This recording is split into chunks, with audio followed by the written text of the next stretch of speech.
नमस्कार दर्शक बंधु पुणी थे स्वागत आमर यूट्यूब चैनल ओडिशा फार्म शुभ सकाळ आसतु आम जाना भेंडी गछटे को केमी रोपण कराए तुम तो जान समस्ते जानी भेंडी गछ को रोपण कले हुए ना किंतु आम प्लॉटर माध्यम भेंडी गछ को रोपण कर सारीछु। आसतु आम देखा भेंडी गछ को आम केमती रोपाई करिपारे आम पूरा बेड भी बन सारीछु। मात्र आम 20 बेड बनईछु। बेड को बेड लाइन पाखापाखि 3 फुट एवं गछ को गछ 1.5 फुट दूरतार आम गछ भी लगौछु। देखिपे यहाँ आमर भेंडी गछ प्लॉटर माध्यम संपूर्ण भी होइछि। प्लॉटर आम रोपण एटा प्रथम थर आम करुछु। आम एटार समस्ते भी आमको गुरुजन माने मना करिसेंती कि एथिरे रोपण कले तमर गछ जति पत्र फल दिए ताहा कमे दब किंतु आम चारा आमर बराबर उठु नथिला तेणु पई आम प्लॉटर साहाय्य नेथिलु एवं प्लॉटर पाखापाखि 90% ग्रोथ हो जाता एवं आम रोपण मध्य आज आरंभ कर देछु।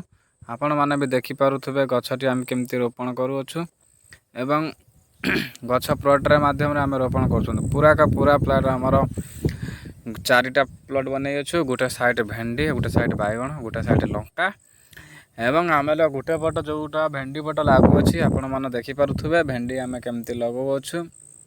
भेंडी लगी सारा पर आमर दु साइड प्लॉट लगे एवं घास चाष यही प्लॉट मध्यम जड़ित होइछि।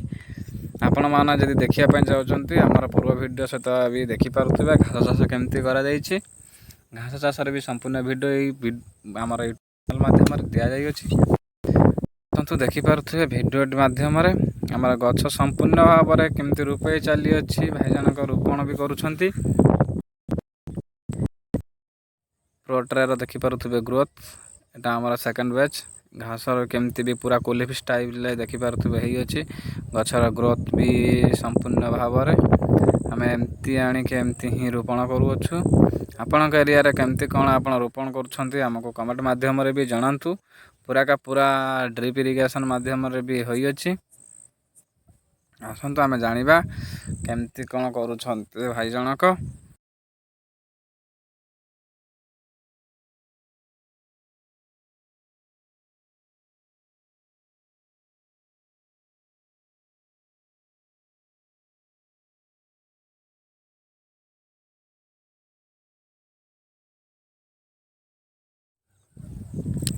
बर्तमान आमर लगा सरीगला 2टी प्लॉट्रे बर्तमान 3 नंबर प्लॉट्रे आमर कार्य आरंभ चली अच्छी।